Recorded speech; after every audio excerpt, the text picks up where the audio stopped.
Welcome back to the show. Ripple secures more U.S. money transmitter license and so much more. Somebody roll that beautiful intro.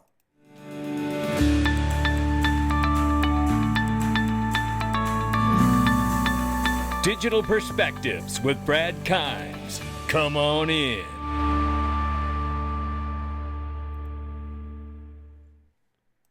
Welcome back to the show. You can follow us on X, YouTube, and digperspectives.com for exclusive content. Right now, $3.6 trillion market cap for crypto. The market is off 5.4%. Bitcoin now 101,000 plus, 3,100 plus for Ethereum. XRP's 296. It's off by 5% on the 24 and off by 10.6 on the 7-day. But I tell you, baby, come back. Yeah, this price is coming back because we dipped all the way down to 271. Yeah, Daddy bought the dip. While everybody else was picking the sleep out your eyes. I bought that dip, yeah. I got it at 277. What am I supposed to say? I'm trying to act like I did more than I could. But you know what? I actually did a small amount, and it's not financial advice. I'm just sharing with you the habit that I have built as a disciplined investor who uses DCA, dollar cost average, because we can never know where the bottom is. So I've just gotten the habit of buying any dips that I find. And that doesn't mean that I'm throwing tons and tons of money in it. It's just me exercising that habit to put a little money on that dip so I continue to build that habit of a disciplined investor. Because I believe in what I'm in, so when I see a dip, it doesn't scare me. But that's not for everybody. I Trust Capital can be for everybody, though. It's crypto, gold, silver, IRAs. I've said it a million times. You get your own back office empowerment like you wouldn't believe right at your fingertips. Where else can a retail investor go and get actual institutional level grade custody? It's right here. Not to mention the fact the incredible offer itself. This is something, if you haven't done, you really need to do this, and now's a great time to do it. Make sure you click the link below to get started. I Trust Capital rocks. And here we see 920 billion. Oh, liquidated from the cryptocurrency market in the past 24 hours. Yeah, it stings. You have to have a great intestinal fortitude, a great constitution to stomach all these dips and these crashes and all of this. But when it goes right, my goodness gracious. Meanwhile, Steph's Crypto says here, the bottom is in, as he shows on the chart here. Now, he's got a chart showed it actually wicking down into the 260 some range. And he says the bottom is in. And I will say, when we went down that 271, we've been turned around ever since. So this is going to get fun to watch. We'll keep an eye on it. You know we will. And here we have, this is Fox News talking to the founder of the Digital Chamber. CEO Perry Ann Boring discusses the executive order by President Trump for crypto. This is an amazing time we're in, ladies and gentlemen. Exciting times. Take a listen. All right, President Trump signing an executive order promoting cryptocurrencies while paving the way for a national cryptocurrency stockpile and banning central bank digital currencies. Trump's crypto czar, David Sachs, is applauding the move. Have a listen. He's directed our working group to produce a regulatory framework that's going to encourage innovation in crypto in the United States, keeping the industry onshore rather than driving it offshore, which is what was happening under the Biden administration. We want that innovation happening here in the United States, and I think it now will happen in the United States because President Trump has declared that the U.S. must be the crypto capital of the world. Digital Chamber founder and CEO Perry Ann Boring joins us now. Thanks so much for joining us. Why is this so important? I think the president has structured this exactly right. There is a concern about central bank control as opposed to the market controlling this, but explain the difference for us.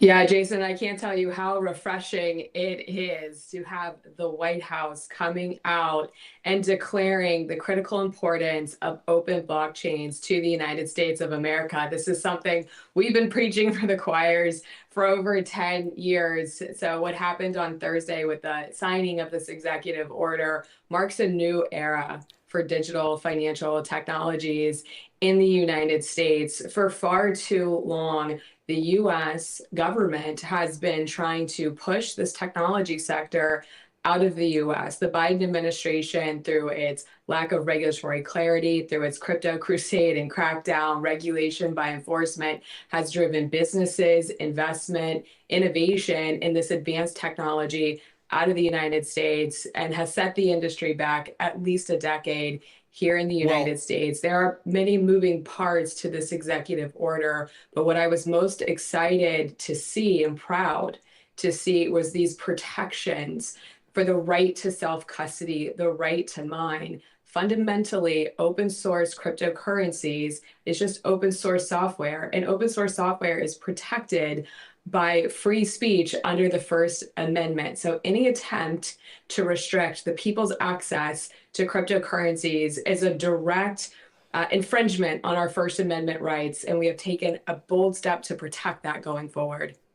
Yeah, and the way it's structured here, what used to happen is the government would seize these sometimes, and then they would have an auction and sell them. What the president is saying, no, we're going to stockpile them, and also not have a central bank currency that is controlling this. And for those of you that are concerned about it, I'm just telling you, cryptocurrencies, personally, I think they make a lot of sense, and there is a lot more security with the blockchain technology. That's all the time we have for it. Perry-Ann Boring, thank you so much for joining us on Fox and Friends this morning. Really, really do appreciate it. There you have President it right Trump. There. Oh, shit, sorry. There you have it right there. So this is amazing time that we're in, as you all know. But yet we see the Bitcoin maxis. They're out here trying to push everyone else out of the market. Bitcoin only or no stockpile. Pass it on. What happened to down with Wall Street, the banks, and the US dollar? Bitcoin maxis didn't want to be in the system. Now they cheer Wall Street hijacking Bitcoin and only want a strategic reserve for themselves inside the very system they claim to want torn down. This is a very afflicted bunch of people. It really is. And this is how you know who's telling the truth or not. Crypto Insight UK shares this. Be wary of censors. Well, how do you tell who's telling the truth? The ones trying to silence other people are the ones lying. Apply this to Bitcoin Squad attacking XRP. And remember, we did not attack them. Don't want no shit? Don't start no shit. And can you believe this? Tether's just transferred over $500 million in unbacked USDT printed out of thin air to the HTX exchange, get this, to buy more Bitcoin and prevent it from free falling amid growing sell orders. Listen, remember folks, without Tether manipulating prices, 87% of Bitcoin's fake buy volume would vanish overnight. They desperately trying to keep the house of cards from collapsing, but it won't last forever. Tether is a ticking time bomb. That's what Jacob King says. I shout out Jacob King for his candid remarks here. And I have said over and over and over again, if this is in fact what Tether is doing, printing more Tether, pushing up the price of buying more Bitcoin and then pushing the price up, and then backing the reserves of Tether with the pushed up asset that they just bought from the printed Tether they just printed. That, by the very definition, if that is the way it goes, is a Ponzi scheme, by definition.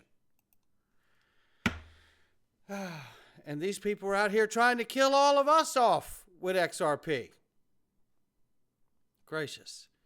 Meanwhile, this is how the adults in the room do it. Ripple secures money transmitter licenses in New York and Texas amid growing U.S. footprint. Oh. The Bitcoin maxis, a.k.a. Toys R Us kids, are not going to like this. Oh, boy. They are securing more licenses here. Ripple secured money transmitter license in New York, Texas amid the expanding U.S. domestic footprint. Industry players across the U.S. are enthusiastic about the next 4 years and have in store as progressive crypto administration takes office. The newly acquired licenses bring Ripple and its subsidiaries' global money transmitter licenses to more than 55, including 33 in the United States, according to its own website. Ripple also holds a New York Bit license and limited purpose trust company charter, which is going to come in handy when all these banks start custodying crypto real soon with the repeal of the SAB 21. A major payment institution licensed from the Monetary Authority of Singapore, virtual asset service provider registration with the Central Bank of Ireland, a virtual asset service provider registration with the Cayman Islands Monetary Authority, and in principle license approval from the Dubai Financial Services Authority, just to name a few. So you can add in all of this with the repeal and rescinding of the SAB 121 rule, which is now going to allow banks to custody crypto. Get ready, ladies and gentlemen. This party is about to go to a whole nother level. There's no question about it. Everyone who isn't a Toys R Us kid, aka Bitcoin Maxi, understands that this is how you move adoption forward. Lock in, ladies and gentlemen, because you're going to need those money transmitter licenses in order to play inside the financial system where all the liquidity and all the utility exist. Then DAI, on top of that news of the Ripple securing money transmitter license in New York and Texas, shares this as a reminder. Elon Musk has officially moved X headquarters from California to Texas, right? And what do we know about X? X is also about to turn into the Everything app. That's right, a super app involving money and the transfer of value. X, formerly known as Twitter, is set to launch a payment system called X Money this year. Now, how likely is it that they would use XRPLedger on the back end? I think it's quite likely. Well, maybe they use Stellar instead. Okay, it's still good news at my house. However it goes, we don't know fully what they'll use yet, but using something like the XRPLedger that has its own built-in decentralized exchange into the layer 1 would make an enormous amount of sense. But remember, the Bitcoin Maxis, the Toys R Us kids, they're not going to like this one bit because they don't want to grow up. They're Bitcoin kids. And this is why XRP should be in the U.S. crypto stockpile, says Bree Teresi here. Here's why. Utility beyond store of value. XRP powers fast, low-cost transactions, 3 to 5 seconds, ideal for cross-border payments, and liquidity solutions. Diversification. Bitcoin's volatility and energy reliance make it risky as a sole reserve. XRP offers efficiency and stability. I'd like to add to those points, which are all great. And we don't know who the largest whales of Bitcoin are, so if we put it in a U.S. stockpile reserve, we could be blowing up some bad actor's bag in North Korea or China or Russia or some other godforsaken place. Number 3, support innovation, excluding XRP stifles U.S. crypto projects and promotes regulatory favoritism. That's a great point. Global integration, XRP acts as a bridge currency for seamless fiat conversion, addressing use cases Bitcoin cannot. And this is the hard truth for the Toys R Us kids, right? This is the one that gets tough for them. They can't handle it. And the thing is, no one in the XRP community is saying start an XRP reserve and shut everyone else out.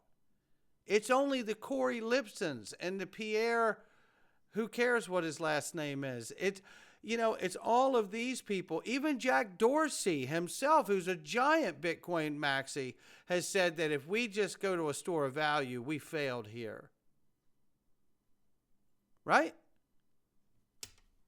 No one is saying, just XRP, but Bitcoin is saying just Bitcoin, knowing full well that the Satoshis themselves, the 4 Satoshis themselves that were interviewed by Department of Homeland Security, at least one of them really gave a open endorsement of Ripple and XRP and the technology and what they were doing. But not the Bitcoin maxis. Oh no, the Toys R Us kids will have none of it. Well, then you'll get none of it. This is what's important to remember, ladies and gentlemen. Right here. Raul Powell says, I'm traveling for the next week, but just keep this summary at hand from this month's Global Macro Investor. It is all noise. Calm down, touch grass, BTFD, and please don't F this up. This is where he says we're at in the banana singularity. Go back to 2012, that's the boring zone. And then boom. 2014-16, there's the boring zone. Then boom. 19 and 20, and then we get the banana zone. Here we are, 22-24. We're waiting for the banana zone, but we're really already started in this thing. I'm not worried a bit here. I'm hanging in. I got my positions. Steph's Crypto says, regardless of this price action here, it looks like $4.50 is on the board. And we do see the price turning around at the moment. So could this be a reignition of the bull cycle back in play? I love it if it is. Not financial advice from me or anyone else. I am so excited I bought the dip this morning because I know where this is going. And we still have so much good news to drop in the way of fundamental news that I believe will ignite the technicals on the charts. I can't wait to watch the rest of this year unfold and beyond. Not financial advice from me or anyone else. I'll catch all of you on the next one.